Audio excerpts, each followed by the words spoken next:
organise selling it, and it'll be bigger than rugby even, once the people try it out. No jokes.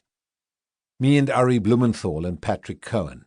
To be honest, we started it because shul is so bloody boring. You sit and sing in Hebrew, or you stand quiet till your feet hurt. Fat Rabbi Terschenberg gives his blah blah. It takes hours, and when it's finished, everyone goes into the foyer, and the hatted ladies come down the stairs from the women's gallery. They kiss their husbands good Shabbos, and they get hold of their kids.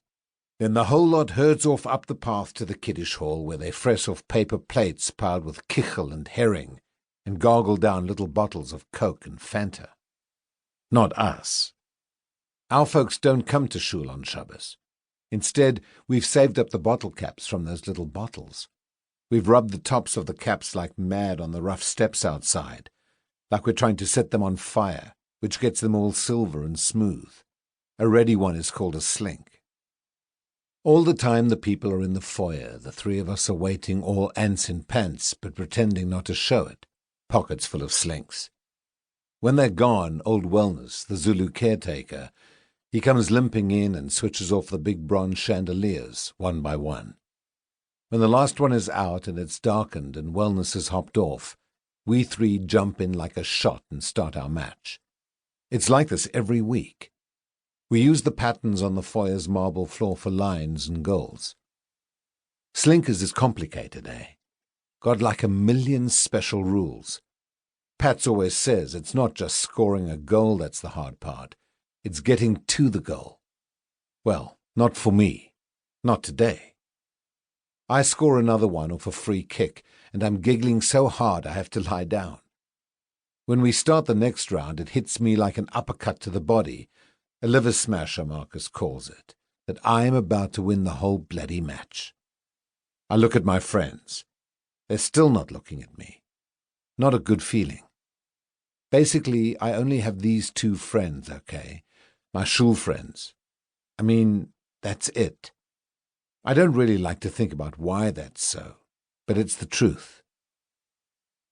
I miss blocking Pat's slink, and so I lose the next point, and then the next. Now my friend starts smiling and talking again. Soon we start arguing. We always argue. This one is about our Air Force and how we have Mirage fighter jets and whether they are better planes than the Cuban MiGs we are fighting on the border. The Mirages were used by Israel in the Six-Day War, but the MiGs were invented by a Jew. Ari says Mirage. Pat says what bulldust. I say what my brother Marcus would tell me, that it depends on which model the Cubans are sending to fight us, because our Mirages are quite old, and no one will sell us new ones because of sanctions. In a little bit we're shouting like usual. It echoes in the roof, which is round up there, like the inside of one of those helmet hairdryers old ladies sit under, but super dark without the lights. In the end I lose the argument, like usual. And then I carry on losing slinkers points, and the more I lose, the more the oaks start laughing and patting me on the back and that. And then I lose the match, like usual. And then I lose the argument about which way to walk to Pat's house. Basically, I always come off third out of 3 with my 2 friends. That's my place. But today is the first time I'm seriously wondering why. 2. We're walking to Pat's house, taking route Alpha Kilo Leopard. We have these code words for all our routes. Sometimes we argue about how long we would last if we got tortured for our codes. It's a vote of 2 to 1 that I'd be first to talk. But it's 3 out of 3 that the worst torture is the one where they stick pins in your balls. We walk because you have to walk to shul on Shabbos. You're not allowed to drive on Shabbos anywhere, obviously. It's against the Torah.